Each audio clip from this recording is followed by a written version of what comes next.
अस्सलाम वालेकुम नाज़रीन, कैसे हैं आप लोग। उम्मीद करती हूँ आप खैरियत से होंगे। आज जो रेसिपी मैं आपसे शेयर कर रही हूँ वो है स्ट्रॉबेरी। आजकल स्ट्रॉबेरी का सीज़न है और बहुत अच्छी आ रही है। खा भी लें और आप इसका जूस बना सकते हैं, ठीक है। और ये रमज़ान में भी बहुत अच्छी लजीज जूस बनेगा। आज इसके लिए मैंने एक प्याली स्ट्रॉबेरी ली है,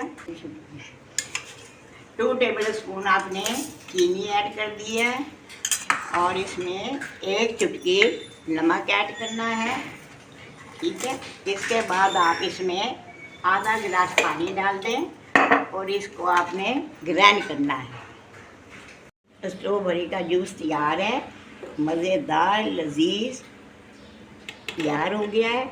अब आपने इसके अंदर थोड़ा सा काली मिर्च ऐड कर देनी है, ठीक है।